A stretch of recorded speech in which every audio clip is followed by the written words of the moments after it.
निर्माण आईएएस के YouTube channel पर मैं नवीन प्रताप तौर आप सभी का स्वागत करता हूं। तो आइए शुरू करते हैं आज के हमारे करंट अफेयर पे आधारित एमसीक्यूज। आज का हमारा पहला प्रश्न है, डिब्रू-सैखोवा राष्ट्रीय उद्यान के संबंध में निम्नलिखित कथनों पर विचार करें। पहला, यह असम के तिनसुकिया जिले में अवस्थित है, जो विश्व के प्रमुख जैव विविधता हॉटस्पॉट में से एक है। दूसरा, यह ब्रह्मपुत्र एवं डिब्रू नदी के बीच अवस्थित है।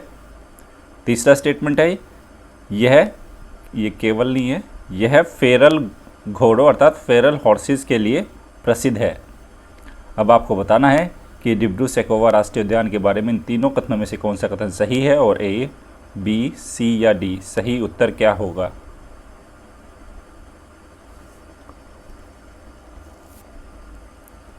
और इस प्रश्न का सही उत्तर है ऑप्शन डी, मतलब तीनों स्टेटमेंट सही है, पहला, दूसरा और तीसरा।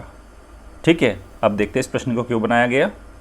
ये देखिए, इंडियन एक्सप्रेस की न्यूज़ है, Assam gas leak, why it is tough to plug and what threat is poses to area. तो ये आप देख सकते हैं यहाँ पे असम में पिछले आप देख सकते हो 27 मई से natural gas has been continuously flowing out of a gas well in Assam. Assam में एक गैस के जो कुएं से लगातार जो गैस लीक हो रही है, ठीक है, और इसी के चलते यहाँ पे आप देख सकते हैं इससे 900 मीटर की दूरी पर ही डिब्रू-सैखोवा नेशनल पार्क है। इसलिए डिब्रू-सैखोवा नेशनल पार्क में मैंने क्वेश्चन बनाया है और ये नेशनल पार्क भी इम्पोर्टेंट है, याद रखेंगे। और फेरल हॉर्सेस पे ऑलरेडी स्टूडेंट्स में एक बार क्वेश्चन पूछ चुका हूँ, फेरल हॉर्सेस, ठीक है। हो सकता है इस बार प्रीलिम्स में फेरल हॉर्स के ऊपर कोई क्वेश्चन आ जाए, तो याद रखेंगे हम इसको। आगे चलते हैं। अगला प्रश्न है, कोरोबॉट के संबंध में निम्नलिखित कथनों पर विचार करें। पहला, यह इंटरनेट द्वारा नियंत्रित रोबोट है जो कोविड-19 मरीजों के इलाज में मदद करेगा। दूसरा, इसका विकास जापान द्वारा किया गया है। अब आपको बताना है कोरोबॉट के बारे में, ए, बी, सी या डी। सही उत्तर क्या होगा? और इस प्रश्न का सही उत्तर है ऑप्शन ए, मतलब पहला स्टेटमेंट सही है और दूसरा स्टेटमेंट रॉन्ग है, क्योंकि इसका जो विकास है जापान द्वारा नहीं किया गया। इसको एक ठाणे, इंडिया में ठाणे आपने नाम सुना होगा, ठाणे के एक इंजीनियर ने इसको डेवलप किया है जिसका नाम है प्रतीक तिरोडकर। ठीक है, अब देखते हैं इस प्रश्न को क्यों बनाया गया। ये देख सकते हैं आप, 9 जून की खबर है, कोरोबॉट टू हेल्प कोविड पेशेंट्स। ठीक है, ये आप साइड में देख सकते हैं, इसका प्रोटोटाइप लगा हुआ है। एक 23 ईयर ओल्ड ठाणे इंजीनियर है, उन्होंने फर्स्ट ऑफ इट्स काइंड है, अपने प्रकार का पहला ऐसा रोबोट है जो इंटरनेट कंट्रोल्ड है।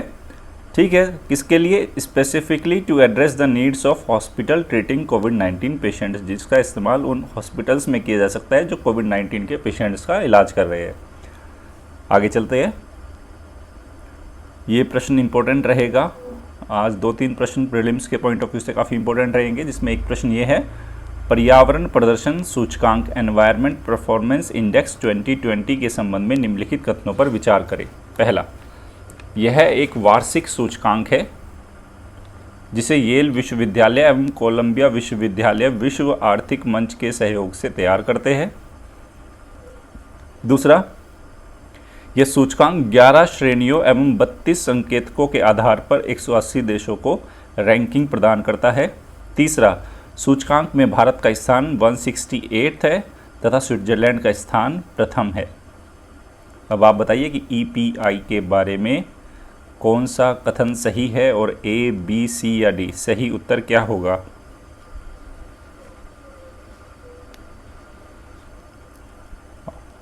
और इस प्रश्न का सही उत्तर है ऑप्शन बी। ऑप्शन बी का मतलब क्या हुआ कि केवल सेकंड स्टेटमेंट सही है, फर्स्ट स्टेटमेंट रॉन्ग है और थर्ड स्टेटमेंट भी रॉन्ग है। फर्स्ट स्टेटमेंट क्यों रॉन्ग है? देखो, ये एक वार्षिक नहीं है, ये द्विवार्षिक है, मतलब 2 वर्ष में एक बार जारी किया जाता है। बाकी सही है, ये विश्वविद्यालय और कोलंबिया विश्वविद्यालय WEF के सहयोग से इसको तैयार करते हैं।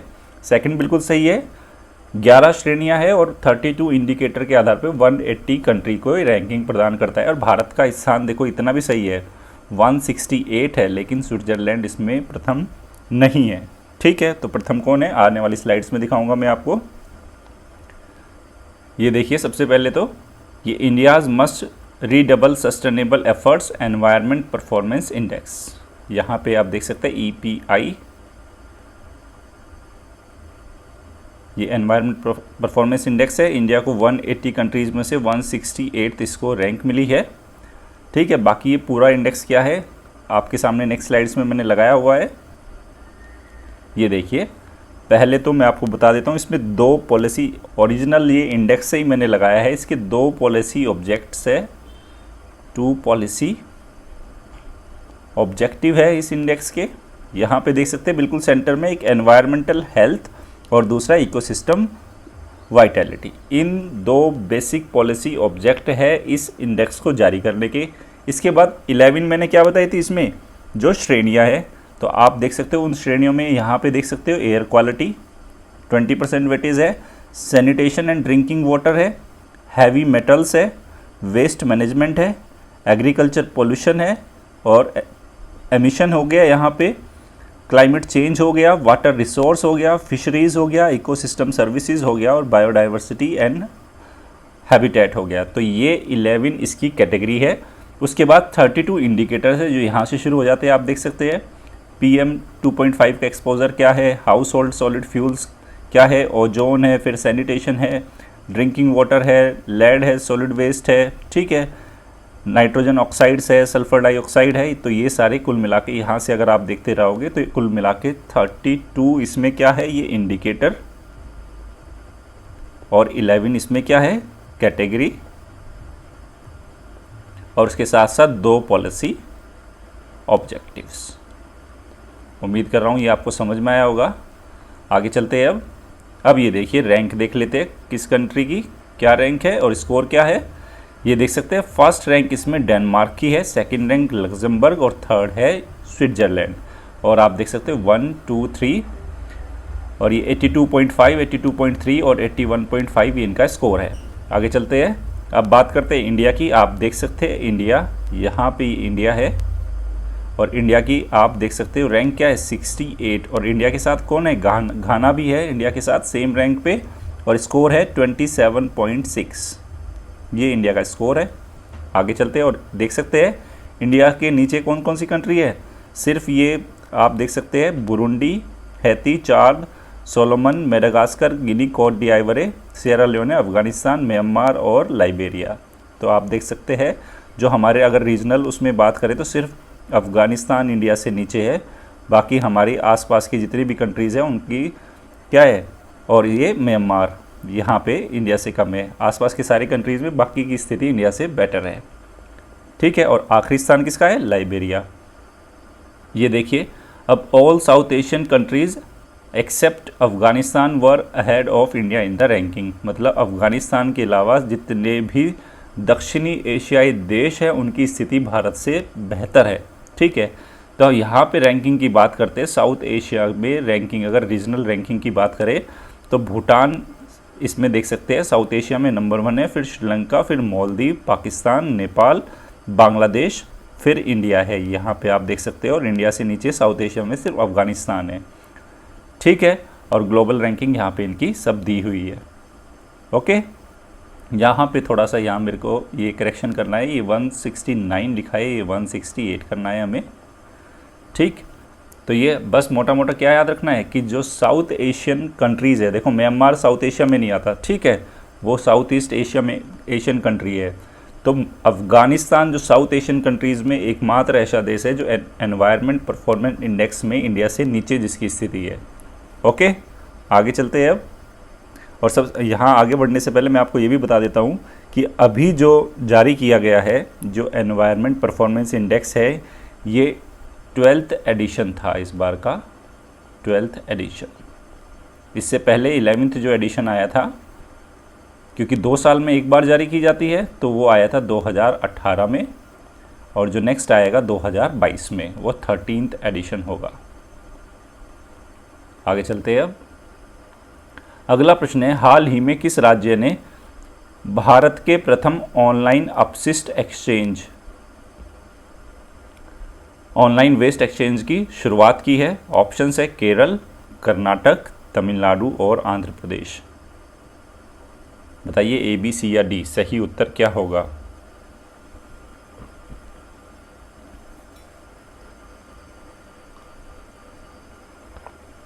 और इस प्रश्न का सही उत्तर है ऑप्शन डी, आंध्र प्रदेश। देखते हैं क्या आधार था इस एमसीक्यू का। ये देख सकते हैं आप, PETA lauds Andhra Pradesh CM Jagan for the India's first online waste exchange platform. ठीक है, तो भारत के प्रथम ऑनलाइन वेस्ट एक्सचेंज प्लेटफॉर्म की शुरुआत की है, किसने की है?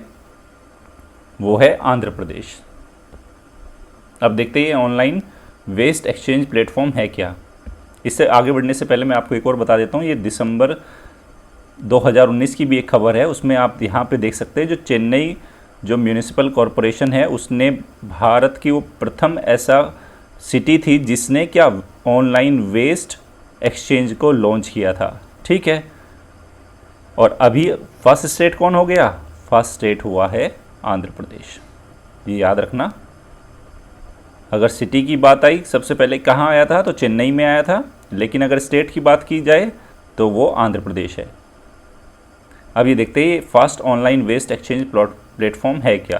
देखो यहाँ पे लिखा है प्लेटफॉर्म के जरिए सरकारी प्राधिकरण प्लेटफॉर्म में शामिल उपकरणों का उपयोग करके वास्तविक समय में अर्थात रियल टाइम बेस पे खतरनाक कचरे की जो आवाजाही पर निगरानी रख सकते हैं, जितना भी हैजार्डस वेस्ट है। उसके बाद 5 जून को विश्व पर्यावरण दिवस पर मुख्यमंत्री जगन रेड्डी ने आंध्र प्रदेश पर्यावरण प्रबंधन निगम का भी शुभारंभ किया गया। Andhra Pradesh environment management corporation है ये, APEMC। और उत्पन्न कचरा, जो भी कचरा उत्पन्न हो रहा है उसके प्रबंधन और अपशिष्ट प्रबंधन बाजार को और अधिक व्यवस्थित बनाने में मौजूदा अपर्याप्तता को, मतलब जितने भी अभी लेकुनाज है, जितने भी लैक है या गैप है, उनको हल करने के लिए APEMC अर्थात आंध्र प्रदेश पर्यावरण प्रबंधन निगम है, वो एक सरकारी कंपनी के रूप में औद्योगिक कचरे के उत्पादन से लेके उसके जीवन चक्र के अंत तक को भी क्या पूरे के पूरे लाइफ साइकिल को देखेगी ये। और ये काम कौन करेगी? वहाँ पे आंध्र प्रदेश में APEMC। ठीक है, अब ये जो है APEMC वो सारे जो वेस्ट को उसको ट्रैक करेगी और इस पूरे के पूरे जो ऑनलाइन वेस्ट एक्सचेंज प्लेटफॉर्म है इसमें 6R अप्रोच को अपनाया गया है वेस्ट के लिए, जिसमें है reduce, reuse, recycle, refurbish, redesign and remanufacture. ठीक है, तो मेंस में कहीं कोट कर देना अगर कहीं पे भी आए वेस्ट मैनेजमेंट में कि आपकी अप्रोच कैसी हो, reduce, reuse, recycle, refurbish, redesign and remanufacture. आगे चलते हैं। अगला प्रश्न है और ये भी प्रीलिम्स के पॉइंट ऑफ व्यू से इंपॉर्टेंट है। State of India's environment 2020 report के संबंध में निम्नलिखित कथनों पर विचार करें। पहला, यह रिपोर्ट ग्रीन पीस इंडिया द्वारा जारी की गई। सेकंड, रिपोर्ट के अनुसार वर्ष 2019 में भारत में 10 करोड़ लोग आंतरिक रूप से विस्थापित हुए। तीसरा, रिपोर्ट में पर्यावरण जल संसाधन प्रबंधन के संबंध में राज्यवार रैंकिंग प्रदान की गई है, जिसमें पंजाब का स्कोर राष्ट्रीय औसत से अर्थात नेशनल एवरेज से अधिक है। अब आपको बताना है कि A, B, C या D सही उत्तर क्या होगा। बताइए इस प्रश्न का सही उत्तर क्या होगा। और इस प्रश्न का सही उत्तर है ऑप्शन A। ऑप्शन A का मतलब क्या हुआ? पहला स्टेटमेंट, यहाँ पे थोड़ा मैं आपको बता देता हूँ। ऑप्शन A का मतलब क्या है? पहला स्टेटमेंट गलत हुआ, दूसरा स्टेटमेंट गलत हुआ और सिर्फ तीसरा स्टेटमेंट ही सही हुआ, यानी कि केवल थर्ड सही है। तो पहला स्टेटमेंट क्यों रॉन्ग हुआ कि इस पर लिखा है ग्रीन पीस इंडिया द्वारा जारी की जाती है, जबकि ये किसके द्वारा जारी की जाती है? Centre for science and environment, for science and environment इसके द्वारा जारी की जाती है, इसलिए पहला स्टेटमेंट रॉन्ग। सेकंड क्या है? इसमें लिखा है कि 2019 में भारत में 10 करोड़ लोग आंतरिक रूप से विस्थापित हुए, जबकि वो 10 करोड़ लोग नहीं थे, वो 50 लाख लोग हैं। ठीक है, इतना बड़ा अगर डेटा आ जाए ना, आप वैसे ही इसमें लॉजिकली आप सोच सकते हो कि 10 करोड़ बहुत बड़ी पॉपुलेशन होती है, तो वो इंटरनली अगर वो क्या डिस्प्लेस्ड होगी तो वो इतना बड़ा इश्यू रहेगा, वो सारी चीज़ें सामने आएगी आपके न्यूज़पेपर में। लेकिन ऐसा तो आपने कभी पढ़ा नहीं होगा अभी पिछले 1-1.5 साल में कि 10 करोड़ लोग क्या आंतरिक रूप से विस्थापित हो गए, ठीक है, एनवायरमेंटल कोज से। ओके, उसके बाद पर्यावरण जल संसाधन प्रबंधन के संबंध में स्टेट वाइज यहाँ रैंकिंग दी गई है, जिसमें पंजाब का स्कोर नेशनल जो एवरेज है उससे अधिक है। मैं आपको बता देता हूँ। अगर बात की जाए एनवायरनमेंट के संदर्भ में गवर्नेंस की, गवर्नेंस, ठीक है, इस गवर्नेंस की अगर बात करें तो नेशनल एवरेज है गवर्नेंस का, नेशनल एवरेज है, मैं आपको बता देता हूँ, वो है 5.16, जबकि पंजाब का इसमें क्या है 5.5। तो ये तो बात हुई गवर्नेंस को लेके, एनवायरनमेंट। सेकंड, अगर वाटर रिसोर्स मैनेजमेंट की बात करें, वाटर रिसोर्स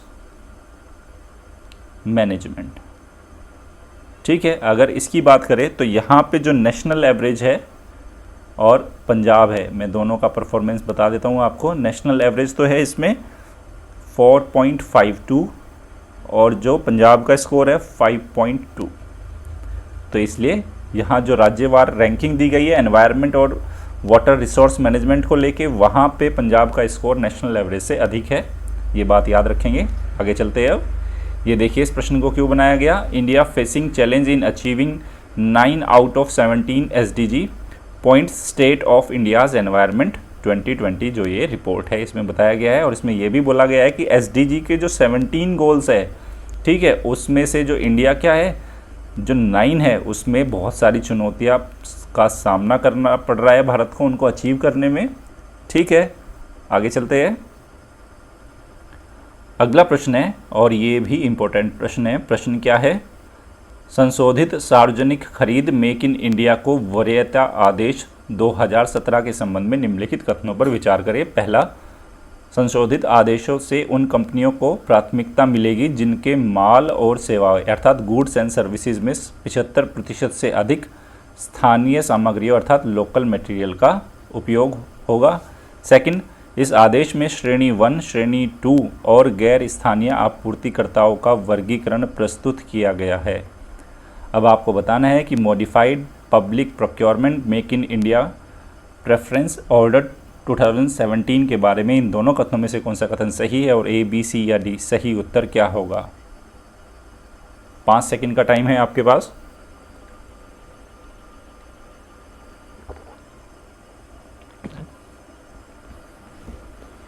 और इस प्रश्न का सही उत्तर है ऑप्शन बी, मतलब पहला स्टेटमेंट तो हो गया रॉन्ग और सेकंड स्टेटमेंट हो गया सही, ठीक है। अब ये देखते हैं कि पहला स्टेटमेंट क्यों रॉन्ग था, ये प्रश्न क्यों बनाया गया। नेक्स्ट स्लाइड पे चलते हैं। ये देखिए, government modifies public procurement norms to give more preference to local suppliers, मतलब लोकल सप्लायर्स को ज़्यादा क्या प्रेफरेंस देने के लिए सरकार ने रिवाइज्ड या modified public procurement preference to make in India order 2017, इसको क्या किया है, जारी किया है। अब ये पूरा का पूरी न्यूज़ क्या है, नेक्स्ट स्लाइड पे आपके लिए लगाए हैं मैंने, देखिए यहाँ पे देखिए, ये रहा संशोधित सार्वजनिक खरीद मेक इन इंडिया को वरीयता आदेश 2017। यहाँ देखिए, इससे उन कंपनियों को प्राथमिकता मिलेगी जिनके माल और सेवाओं में 50% से अधिक स्थानीय सामग्रियों का उपयोग होगा, पहली बात। अब ये देखते हैं, इसमें लिखा है संशोधित सार्वजनिक खरीद मेक इन इंडिया को वरीयता आदेश में श्रेणी 1, श्रेणी 2 और गैर स्थानीय आपूर्तिकर्ताओं का वर्गीकरण, ये कैटेगरी बनाई गई है और इसी के आधार पर उन्हें सरकार की ओर से माल और सेवाओं की खरीद में वरीयता दी जाएगी। मतलब ओवरऑल क्या कर दिया गया है, जितने भी सप्लायर्स हैं उनको 3 कैटेगरी बना दी गई, श्रेणी 1, श्रेणी 2 और गैर स्थानीय आपूर्तिकर्ता। अब श्रेणी 1 क्या है, इसके स्थानीय आपूर्तिकर्ताओं को सभी सरकारी खरीद में वरीयता दी जाएगी क्योंकि उनके उत्पादों में स्थानीय सामग्री 50% या उससे अधिक होगी, ठीक है। तो ये श्रेणी 1 में वो कौन है, आपूर्तिकर्ता रहेंगे जिनके उत्पादों में जो लोकल या डोमेस्टिक कंटेंट 50% या उससे अधिक है। फिर श्रेणी 2 में कौन होंगे, जिनके उत्पादों में ऐसे सप्लायर्स होंगे जिनके उत्पादों में स्थानीय सामग्री 20% से लेके 20% से लेके 50% तक यूज़ हुई है, मतलब 20 से अधिक और 50 से कम। फिर तीसरा है 20% से कम स्थानीय सामग्री वाले सामान या सेवाएं पेश करने वाली कंपनियों को गैर स्थानीय आपूर्तिकर्ता की श्रेणी में रखा जाएगा। ओके, फिर देखिए स्थानीय सामग्री से फिर यह मतलब क्या है, ये भी डिफाइन किया गया है इसमें।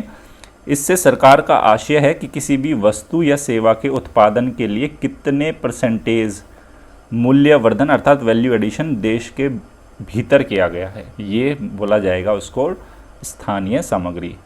आगे चलते हैं। अब ये देखिए अगला प्रश्न क्या है, निम्नलिखित कथनों पर विचार करें।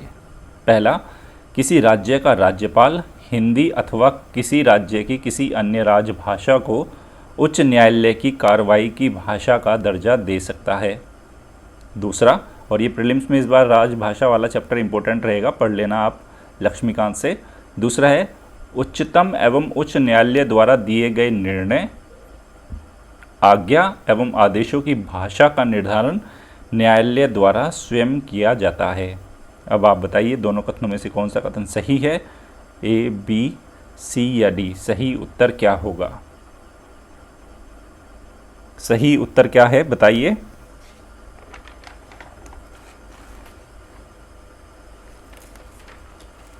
और इस प्रश्न का सही उत्तर है ऑप्शन ए, मतलब पहला स्टेटमेंट बिल्कुल सही है और दूसरा स्टेटमेंट है रॉन्ग।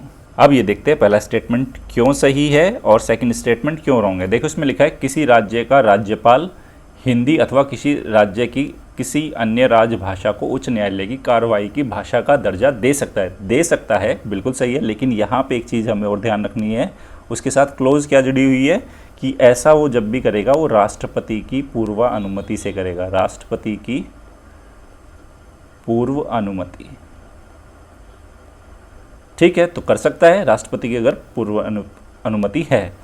सेकंड, इसमें लिखा है उच्चतम और उच्च न्यायालय द्वारा दिए गए निर्णय, आदेश और आदेशों की भाषा का निर्धारण न्यायालय स्वयं करते हैं। नहीं, मैं आपको बता देता हूँ यहाँ पे ये क्या है, न्यायालय द्वारा लिख ही देता हूँ मैं, न्यायालय द्वारा दिए गए निर्णय, आज्ञा और आदेश क्या है, केवल अंग्रेजी में। ये तो पूरा ऐसे ही है, निर्णय, आज्ञा और आदेश केवल अंग्रेजी में ही होंगे। ये बात रखना, ये बात चल रही है हाई कोर्ट की और सुप्रीम कोर्ट की, जब तक की संसद अर्थात पार्लियामेंट अन्यथा व्यवस्था न कर दे। मतलब कोई और प्रोविज़न किसी और भाषा में, जब तक कौन, संसद कोई और प्रोविज़न ना कर दे तब तक वो लैंग्वेज क्या रहेगी, अंग्रेजी। यानी कि इनकी भाषा का जो निर्धारण है क्या वो स्वयं करेंगे? नहीं, ये शक्ति किसके पास गई है? ये शक्ति गई है संसद के पास। ठीक है, उम्मीद कर रहा हूँ कि ये समझ में आया होगा। अब ये देखते हैं ये प्रश्न क्यों बनाया गया। ये देखिए आज के द हिंदू की खबर है, सुप्रीम कोर्ट में एक याचिका गई है against Hindi use in courts. जो न्यायालय में हिंदी के उपयोग को लेकर एक याचिका गई है। सुप्रीम कोर्ट ने क्या बोला है, the supreme court asked A group of lawyers, जो वकीलों के या लॉयर्स के एक ग्रुप को बोला है कि approach the Punjab and Haryana high court with their grievance against Haryana law. मतलब हरियाणा सरकार के कानून के खिलाफ वो कहाँ पे अप्रोच करे, पंजाब और हरियाणा हाई कोर्ट में, which makes Hindi the official language in subordinate courts. मतलब जो हरियाणा सरकार का जो लॉ आया था उसमें जितने भी अधीनस्थ न्यायालय थे उसमें हिंदी को ऑफिशियल लैंग्वेज का स्टेटस दिया गया था। इसके बारे में सुप्रीम कोर्ट ने बोला कि ग्रुप ऑफ लॉयर्स को कि आप इस मुद्दे को लेकर कहाँ पे अप्रोच कीजिए, पंजाब और हरियाणा हाई कोर्ट में। यहाँ पे देखिए चीफ जस्टिस जो शरद ए बोबडे है उन्होंने क्या बोला, एक 3 जजी जो बेंचेस थी उसमें बोला, हाउएवर रिमार्क्ड ओरली, उन्होंने मौखिक रूप से कहा that there was nothing wrong in using Hindi. उन्होंने खुद बोला है कि हिंदी के इस्तेमाल को लेके कोई तकलीफ नहीं है, कोई गलत बात नहीं है as a official language in courts in certain states considering that a majority of lawyers were well versed in the language. मतलब वो इतने उसमें क्या हो, निपुण हो, वो उस लैंग्वेज में हिंदी में क्या कर सके, वो वेल वर्स्ड हो। तो ये सारा जो मुद्दा था, इसी के चलते जो मुझे लगा कि न्यायालय की भाषा को लेके आपसे एक प्रश्न पूछा जाए, न्यायालय की भाषा को लेके, तो ये हो सकता है इस टाइप का क्वेश्चन यूपीएससी प्रीलिम्स में आपसे पूछ लिया जाए। ठीक है, आगे चलते हैं।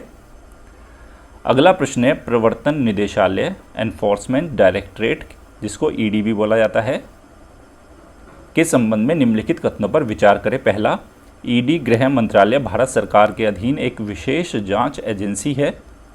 दूसरा, इसका प्रमुख उद्देश्य धन शोधन निवारण अधिनियम prevention of money laundering act 2002 तथा विदेशी विनिमय प्रबंधन अधिनियम फॉरेन एक्सचेंज मैनेजमेंट एक्ट बोलेंगे, जिसको 1999 का प्रवर्तन है। मतलब इसके जो उद्देश्य है इन दोनों कानूनों का प्रवर्तन है। अब आपको बताना है कि एनफोर्समेंट डायरेक्टरेट के बारे में ए, बी, सी या डी सही उत्तर क्या होगा। 5 सेकंड का टाइम है आप लोगों के पास।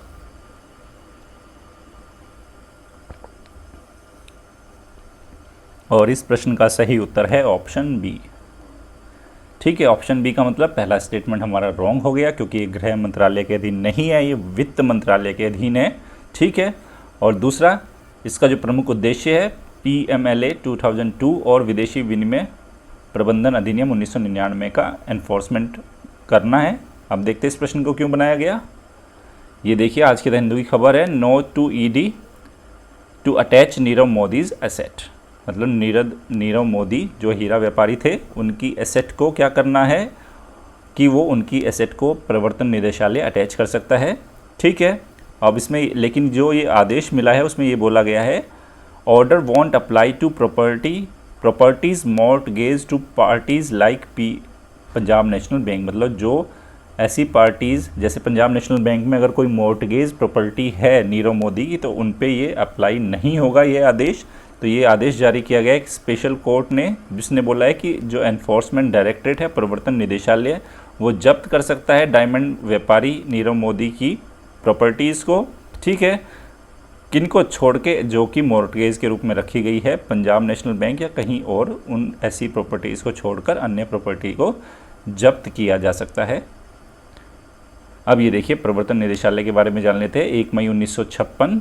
ठीक है, अब ये देखते हैं प्रवर्तन निदेशालय राजस्व विभाग वित्त मंत्रालय जो रेवेन्यू डिपार्टमेंट है फाइनेंस मिनिस्ट्री का, उसके अधीन भारत सरकार के अधीन एक विशेष वित्तीय जांच एजेंसी है। मतलब फाइनेंशियल इन्वेस्टिगेशन एजेंसी है ये, जो प्रमुख रूप से निम्नलिखित विधियों को क्या करता है, एनफोर्स करता है। पहली है विदेशी मुद्रा प्रबंधन अधिनियम 1999, जिसको फेमा बोला जाता है। तो विदेशी विनिमय नियंत्रण विधियों एवं विनियमों के संदिग्ध उल्लंघन की जांच करने के साथ साथ उन आरोपियों पर जिनके विरुद्ध निर्णय दिया गया है शास्तियाँ लगाने के अधिकार के लिए एक सिविल विधि जो अर्ध न्यायिक अधिकार से युक्त है। और दूसरा धन शोधन निवारण अधिनियम, जिसको PMLA prevention of money laundering act 2002 है।